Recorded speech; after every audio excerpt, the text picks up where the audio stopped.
day po sa inyong lahat. Kumusta na po kayo?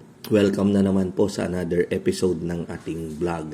Ang topic po natin for today ay tungkol sa napagkwentuhan namin ni Ma'am LB. Nagkaroon tuloy ako ng tatlong topic na i-content natin dito sa ating YouTube channel. Tungkol sa diskarte, sa pagtaas at pagbaba ng presyo ng itlog, kung paano ba natin ito ginagawa. And then yung pangalawang topic natin, yung pakikisama sa community, kung gaano ito kahalaga kapag ikaw ay isang egg producer. At ang pangatlo ay kung paano nagsimula si Ma'am LB Davis sa kanyang negosyong paitloging manok.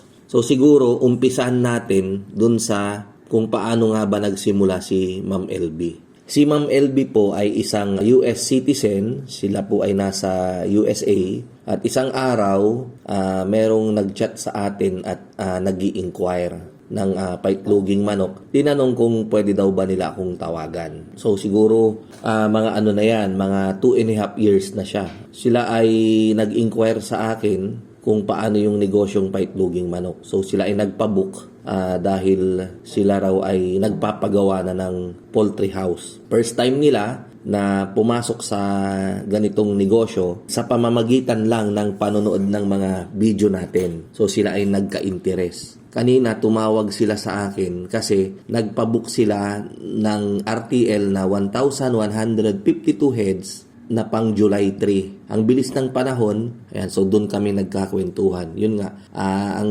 nare-recall namin, syempre hindi nila ako kilala, so natural lang na mag-alinlangan. Natural lang na manigurado tayo. So ako naman, okay lang sa akin yung ganon.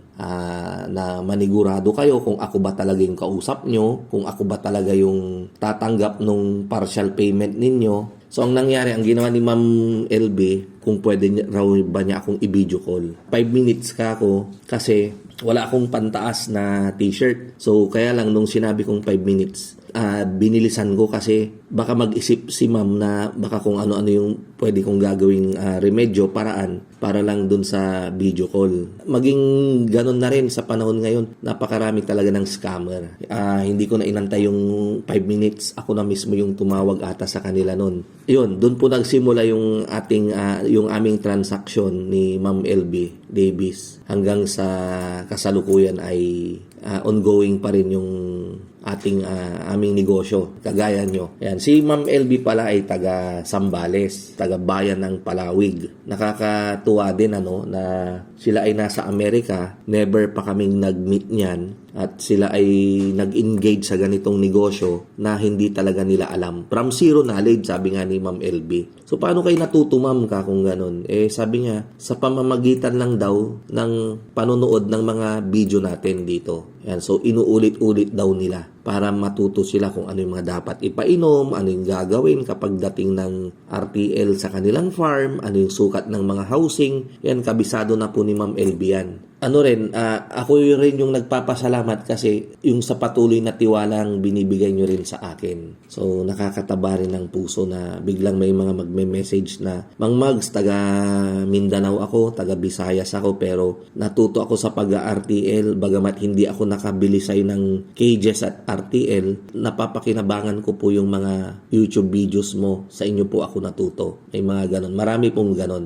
Nakakatuwa po. Dahil lang sa simpleng vlog lang na inumpisan ko noong panahon ng pandemya. Yung unang-unang topic ko, hindi ko makalimutan, paano ang kita sa 100 paitloging manok na nag-viral po yon. Ang views po niya more than 300,000 plus sa YouTube. Kaya lang po, sad to say nga po, yung unang YouTube channel kong yon na pinag-uploadan ko, hindi po siya na-monetize sa mga kadahilanan. Ang subscriber ko po noon 11,400. So ang advice sa akin ni Sir Buddy noon sa agribusiness, ang remedy ay i-delete na lang at gumawa na lang ako ng bagong account. So ang sakit po. Dinilit ko, halos maiyak ako. Ang hirap pong kumuha ng subscriber, 11,400. Kahit nga po 100 na subscriber, hirap po talaga. Ano po yan, nakikita ko rin po yan na may mga content creator na vlog ng vlog pero kukonti lang po yung kanilang subscriber. Mukhang natsambahan lang po ata natin. Ayan. Pero natutuwa po ako dahil yung 11.4 bumalik. At sa ngayon, nasa 30,000 plus na po kayo, yung pamilya natin dito sa Mang Mags. Maraming salamat po sa inyong panonood at pag-subscribe sa ating channel. Dun sa mga hindi pa nakasubscribe, please subscribe, like at saka i-share nyo na rin po kapag nagustuhan nyo yung mga topic natin dito.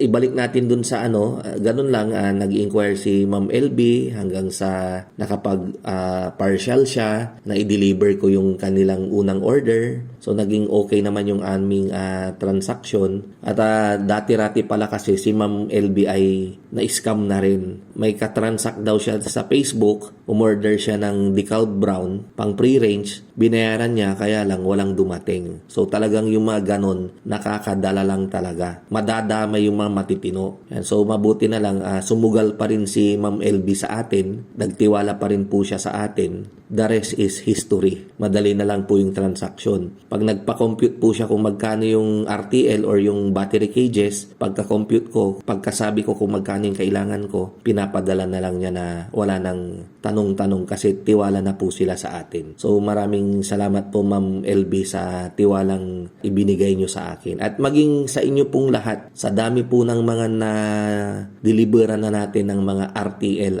at saka battery cages. Hindi ko na po kayo iisa-isahin. Maraming salamat po.